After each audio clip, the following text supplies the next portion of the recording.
చెప్పండి కూటమి ప్రభుత్వం ఈ 4 నెలల ప్రభుత్వం ఎలా ఉంది? కూటమి ప్రభుత్వం అంటే తెలుగుదేశం అదేగా. వెరీ గుడ్, బాగానే మాట్లాడు. తెలుగుదేశం కూటమి ప్రభుత్వం అంటే ముందు సూపర్ 6 అని చెప్పాడు. ఆ సూపర్ 6 అమలు చేయమనండి. పాపం ఆయన ఓడిపోయిన 11 సీట్లు వచ్చినాయి. సచివాలయాలు పెట్టి అమ్మ ఒడి, విద్యా దీవెన అన్నీ బాగానే ఇచ్చాడు. 11 సీట్లు ఇచ్చి పక్కన కూర్చోబెట్టారు. అదేమంటే Vijayamma character bad, Sharmila character అందరూ ఆస్తులు పంచుకుంటున్నారన్నారు. ముందు ఈ సూపర్ 6 ఏడమ్మనండి. ఈ సూపర్ 6 ఏడ్చినాక నాకు తెలిసి తెలుగుదేశం ప్రభుత్వంలో ఒకటే లెక్క అండి, మద్యం దుకాణాలు ఫుల్గా లాభాలు దండుకుంటారు. ఇప్పుడు ఆడి లైసెన్సులు ఇచ్చింది అదే 100 రూపాయల మంది ఏంటంటే 100 రూపాయల మంది అయితే 100 రోజులు చచ్చిపోతాడు ఎవడైనా. ఆ 100 రూపాయలు పిచ్చి మంది అది 120 రూపాయల బ్రాండ్ ఒకటి, 161, 181 మద్యం దుకాణాలే. సంక్షేమ పథకాలు ఏం లేవు అక్కడ. సంక్షేమ పథకాలు అంటున్నారు. ఆ సూపర్ 6 మీరు మన చూస్తుండాలి పేపర్లో. సూపర్ 6 బీర్ బాటిల్ మీద సూపర్ 6 వేసాయి అంటే ఏంటి? మద్యం దుకాణాల మీద తెలుగుదేశం ప్రభుత్వం ఫుల్ ఫోకస్ పెడుతుంది. అది దాని మీద లాభాలు వస్తాయి. సంక్షేమ పథకాలు ఏం లేవు. గత ప్రభుత్వంలో మందు బాబులకు కల్తీ మందు ఇచ్చారు, మేము నాణ్యమైన ముందు 100 రూపాయలకి అందిస్తామంటారు. నాణ్యమైన ముందా? 100 రూపాయలు అంటేనే ప్రాణాలు తీసే ముందు. 99 రూపాయలు అంటున్నాడు. 99 రూపాయలు 100 రూపాయలు ఇసుక రూపాయలు ఉంది. 100 రూపాయల ముందు అది ప్రాణాలు పోతాయి. ఎవడండి 100 రూపాయలకి చీప్ మందు ఇస్తే ఎవడని చచ్చూరుకుంటాడు? ఆడి చేసింది అది. కాకపోతే ఆయన కొద్దిగా ఎక్స్ట్రా రేట్లకి అమ్మాడు. ఈ 100 రూపాయలకి ఇచ్చేస్తున్నాడు. కింగ్ ఫిషర్ అన్నాడు. కింగ్ ఫిషర్ స్టాక్ దిగిపోయింది, విదేశాల నుంచి వచ్చింది. కింగ్ ఫిషర్ మంచి బ్రాండే, కానీ ఇచ్చే 100 రూపాయల మందు మీద చాలామంది చచ్చిపోతారు. ఎంతసేపు కింగ్ ఫిషర్ అని చూస్తున్నారు. 100 రూపాయల మందుతో చాలామంది లెగిసిపోతారు. కూటమి ప్రభుత్వం నాకు తెలిసి పీకేది ఏం లేదు. కాదు, సూపర్ 6 హామీల్లో పెన్షన్ ఇంటికి పంపిస్తున్నాము, పెన్షన్ పెట్టాము, మళ్ళీ మహిళలకు గ్యాస్ బండ్లు ఇస్తున్నాము, అన్నా క్యాంటీన్ పెట్టామంటున్నారు. ఏమంటే తెల్లారుజామున 5ంటికి ఆయన ఇచ్చాడు కానీ వితంతువులకి ముసలి వాళ్ళకి బాగా తెల్లారుజామున 5ంటికి లేపి ఆయన ఇచ్చాడుగా. మరి ఆయనకి ఎందుకు 11 సీట్లు వచ్చినాయి? ఆయన వీళ్ళందరికన్నా 5ంటికే ఇచ్చాడు పెన్షన్లు కానీ అవన్నీ కానీ. ఎవడైనా వస్తాడు. ఉచిత బస్సు పెట్టారు తెలంగాణలో, ఆడవాళ్ళకి మాత్రమే అన్నాడు. లేడీస్ కొట్టుకు దొబ్బుతున్నారు బస్సులెక్కి. ఫ్రీ బస్సులు అన్నారు, కార్డులు గబగబా తీసుకున్నారు. అక్కడ మొత్తం కొట్టుకు దిగుతున్నారు ఫ్రీ బస్సులెక్కి. అయినా తెల్లారుజామున 5ంటికి ఇచ్చాడు. మరి ఈయనకి 11 సీట్లు ఎందుకు వచ్చినాయి? ఎంతసేపు విజయమ్మ బ్యాటు, షర్మిల బ్యాటు ఇదే కొట్టుడు అయిపోయింది. ప్రభుత్వం ఈ 4 నెలల పరిపాలన ఎలా ఉందని మీరేం చెప్తారు? దరిద్రంగా ఉంది, ఒక మాటతో చెప్తాను. ఏంటి సార్, ఒక్క నిమిషం. ఎందుకంటే అన్ని ఆయన హామీలు ఇచ్చి చెడదెంగే పనులు చేస్తుంటే ఏమి ఇచ్చాడు చెప్పు? ఆయన అలా అందించాడని చెప్పు. పెన్షన్ ఇంటికి పంపిస్తున్నాము, అన్నా క్యాంటీన్ ఇచ్చిన మాటలో ఇప్పుడు అన్నా క్యాంటీన్ పెట్టాడు. ఎవరు తింటున్నాడు అక్కడ చెప్పు? 5 రూపాయలకే నాణ్యమైన భోజనం అందిస్తున్నాం. ఎక్కడ? అన్నా క్యాంటీన్. చూస్తే ఒకసారి మీరు తింటే తెలుస్తుంది. బాగా తింటే చెప్పుకుంటూ సరిపోద్దా? మళ్ళీ సూపర్ 6 హామీలో భాగంగా మహిళలకు ఉచిత వచ్చి పెన్షన్ ఇస్తున్నాడు. జగన్ ఇవ్వలేదు. ఇంటికి వచ్చి ఆడ పెట్టిందే భిక్ష వీళ్ళందరికీ. లేకపోతే వాడు వచ్చి ఎక్కడో తీసుకోమని చెప్తాడు. వచ్చి ఎవడిచ్చాడు? ఆడిచ్చాడా ఇంటింటికి తీసుకొచ్చి?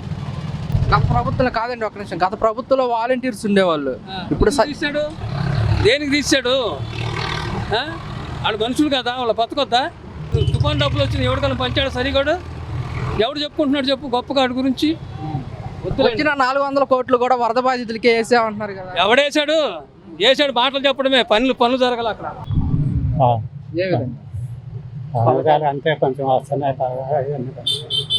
పథకాల విషయంలో మహిళలకు గ్యాస్ బండ్లు చెప్పారు కదా, అందుతున్నాయా? వచ్చినాయి వాళ్ళ నుంచి సామాన్లు కడుతున్నారు కదా. ఎలా అనిపిస్తుంది బండ్లు ఇవ్వటం? ఇంకా అవుతుంది వాళ్ళే కదా ప్రాసెస్. అది పెన్షన్ల పనితీరు కానివ్వండి, కొద్దిగా ఎప్పుడే అవుతాయి నిదానంగా ఉంది కానీ కొంచెం వరకు ఎప్పటి వరకు పర్లేదు. ఈ రోజు ఏమన్నా సంగతి పోతారు ఆటో వాళ్ళు. మరి మీకు ఇబ్బందే కదా. మరి ఇబ్బంది మరి మేము సర్వీస్ చేసే వాళ్ళకి ఇబ్బంది బాగా. వాళ్ళ లోపలికి వస్తారు, ఇక ఏమి రాకుండా అయిపోయింది. ఉన్న వాళ్ళకి పొజిషన్ప్పుడే బాగోలేదు. ఒకటప్పుడు భయంకరంగా తిరుగుతున్నాయి, దాని కంట్రోల్ లేదు. అది ఈ ప్రభుత్వంలో కేసులు రాస్తున్నారు అంటున్నాను. రాస్తున్నాం మరి, కాగితాలు పోటీసులు లేకపోతే రాస్తారుగా. ఏ ప్రభుత్వం రాస్తారు. అది ఇప్పుడు లైసెన్స్ లేకుండా బళ్ళు తిరుగుతాము, తాగి తోలుతాము, వనమేళ వెళ్తే రాస్తారు కేసులు. కొంతమంది డ్రైవర్లు అంటే గత ప్రభుత్వంలో కేసులు రాయలేదు, పట్టించుకోలేదు, బాగుందా? పోయించాలి అంత లేదు, ఎవరు పట్టించుకోలేదు. ఇప్పుడు కేసు రాస్తున్నారంటే కాకి చక్కలేకపోయినా రాత్రి ఎదురు మంచి కూర్చున్నా రాస్తారు. తప్పు మనం చేస్తుంటే రాయకుండా ఎలా ఉంటారు? ఎవరి పనికి ఇప్పుడు నో పార్కింగ్లో బండి పెట్టేసేసి ఆపుతారు మరి. గత ప్రభుత్వంలో ఆటో డ్రైవర్లకి సంవత్సరానికి 10,000 ఇస్తారు, మరి ఈ ప్రభుత్వంలో ఏముంది ఏం లేదుగా. అది మరి ఎలా మరి మీకు ఇబ్బందే కదా? ఇబ్బంది అంటే ఇబ్బంది మరి. వేసారు గెలిపించారుగా, అది అనుభవించాలి. గత ప్రభుత్వంలో ఆటో డ్రైవర్లకి వేసిన 10,000 ఎలా ఉపయోగపడాయి మీకు? ఇన్సూరెన్స్ కట్టుకోవడానికి కానీ దేనికి ఉపయోగపడి కాగితాలు పోలీసులో పెట్టుకోవడానికి. అప్పుడు ఇన్సూరెన్స్ కట్టాలంటే 7,000 8,000 అయితే ఫిట్నెస్ చేయించుకుంటే 10,000 సరిపోయి చక్కగా. ఇప్పుడు ఎత్తుక్కోవాలి. అది రోలర్గా ఎలా ఉందంటారు పరిపాలన? కొందరు బాగుండేది, కొందరు బాగోదు. అది మీకు ఎలా అనిపిస్తుంది? నాకు మామూలుగానే అనిపిస్తుంది. అది పథకాల గురించి ఏమంటారు? సూపర్ 6 పథకాల గురించి. సూపర్ 6 అంటే సూపర్ 6 అంతే. ఇచ్చినప్పుడు సూపర్ 6, ఇవ్వనప్పుడు సూపర్ 6 కాదు. అది సింపుల్గా. మరి సూపర్ 6లో పెన్షన్ పెంచాము, పెన్షన్ ఇంటికి పంపిస్తున్నాము, మళ్ళీ గ్యాస్ బండ్లు కూడా ఇస్తున్నాం అంటున్నారు. ఎవరికి ఇస్తున్నారు గ్యాస్ బండ్లు? దీపం పథకం ఉన్న వాళ్ళకి అంటున్నారు గ్యాస్ బండ్లు, మిగతా వాళ్ళకి ఇవ్వాలిగా. మరి ఎన్నికల ప్రచారాల్లో ప్రతి ఇంటికి పంపిస్తామన్నారు కదా, ప్రతి మహిళకి పంపిస్తున్నారు బాగా. అది బాగా పంపిస్తున్నారు. మీరు బుక్ చేసుకున్నారా బండ? మా దీపం పథకంగా మామూలు పండ్ల. అది దీపం పథకం మీకు లేదా? లేదు. అది ముందు ఎప్పుడు కట్టాలంట? ఏ రాయి కొట్టుకుని ఒకటేగా. అది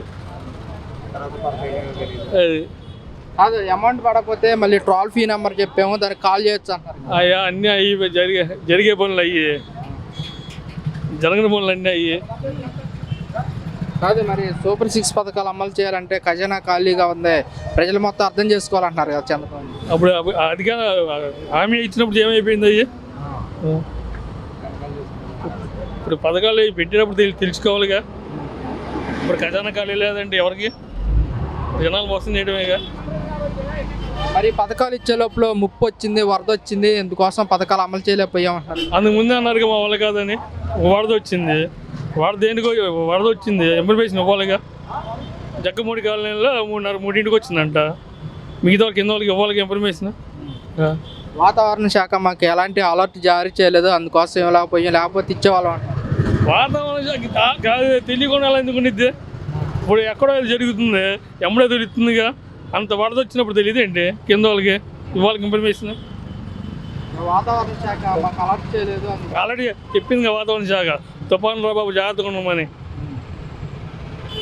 తెలంగాణ అలర్ట్ అయ్యాడుగా, కింద ఇల్లుగా అలర్ట్ అయ్యేవాళ్ళుగా. అంటే అధికారులకు తెలిసే మీకు ఇన్ఫర్మేషన్ ఇవ్వలేదు అంటారా? అదిగా తెలిసే నేను ఇవ్వలేదు కింద వాళ్ళకి. మీది ఎక్కడ, మీ ఏరియా ఎక్కడ? పైపుల్ రోడ్ మీ ఇల్లు మునిగింది? మునిగింది. అమౌంట్ వచ్చాయా? ఇంటికి వచ్చినా మా అబ్బాయి పనికి రాలేదు. ఏమన్నారు మరి?